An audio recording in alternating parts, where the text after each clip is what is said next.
एक बार भगवान शंकर तपस्या से उठे तो माँ पार्वती उनके पास आई और बोली, स्वामी, आप सारा दिन पर्वत पर बैठे रहते हो और मैं सारा दिन घर का कामकाज करती हूँ, भूखी प्यासी बैठी रहती हूँ।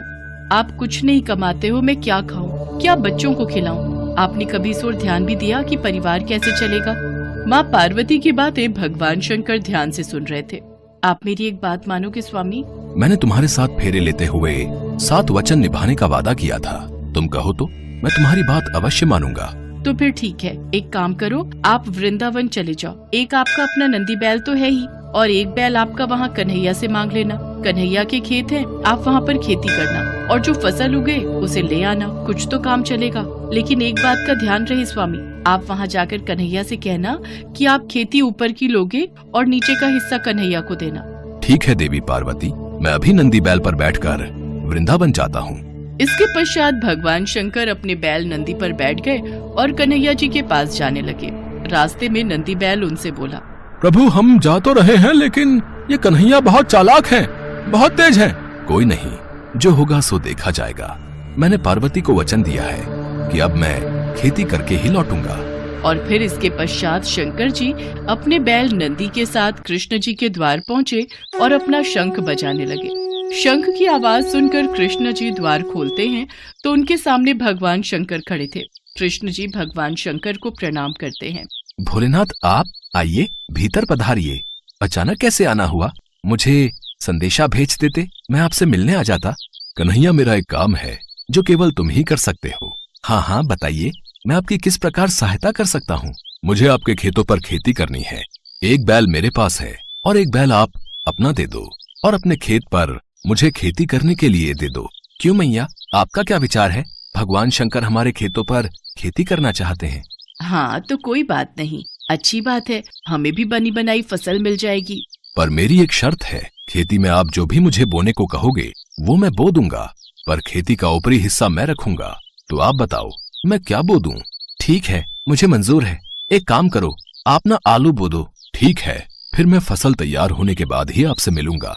इसके बाद शंकर जी बैलों को लेकर खेती करने चले गए। उन्होंने खूब मेहनत से खेती की और आलू उगाए। कुछ दिनों में आलू की फसल पककर तैयार हो गई।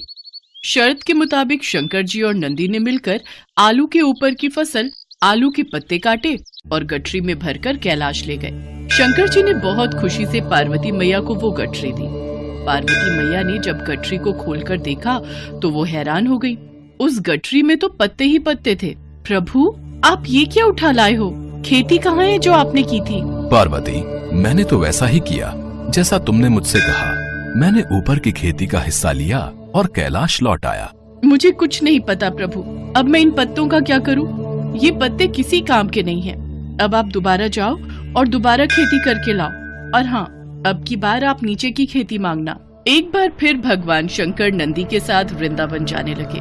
रास्ते में नंदी ने उन्हें फिर समझाया कि कान्हा बहुत चतुर है, तो आप सावधान रहना। शंकर जी ने फिर से वही कहा कि जो होगा देखा जाएगा। कन्हैया, मुझे आपके बैल और खेत फिर से चाहिए।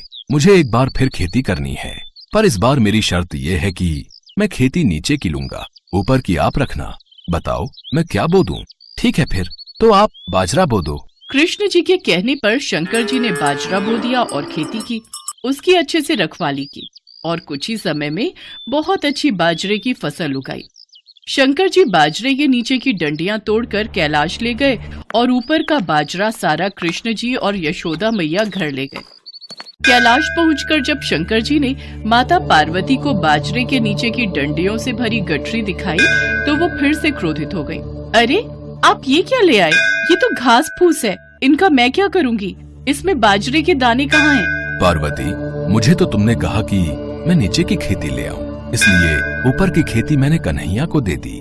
मुझे कुछ नहीं पता, मैं क्या बनाऊं और क्या खिलाऊं। आप एक बार फिर से जाओ और इस बार कन्हैया से कहना कि ऊपर और नीचे दोनों की खेती आप ही रखोगे। ठीक है पार्वती, जैसा तुम कहो, मैं फिर से जाता हूँ। चलो नंदी।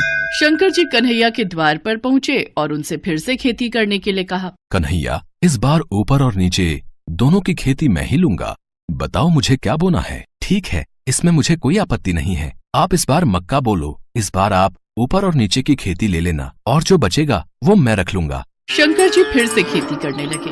कुछ ही समय में मक्का की बहुत अच्छी फसल उगाई। कृष्ण जी यशोदा मैया के साथ मिलकर बीच का हिस्सा यानी कि मक्का तोड़कर घर ले गए और ऊपर और नीचे की फसल भगवान शंकर कैलाश पर्वत पर ले आए। इस बार नंदी और भगवान शंकर बहुत खुश थे कि ऊपर और नीचे की दोनों खेती देखकर माता पार्वती बहुत खुश होंगी। पर जैसे ही उन्होंने माँ पार्वती को खेती की गठरी पकड़ाई, जिसे देखकर माँ पार्वती अपना सिर पकड़कर बैठ गई। अरे ऊपर और नीचे की फसल तो ले आए, पर इसमें भुट्टा कहाँ है?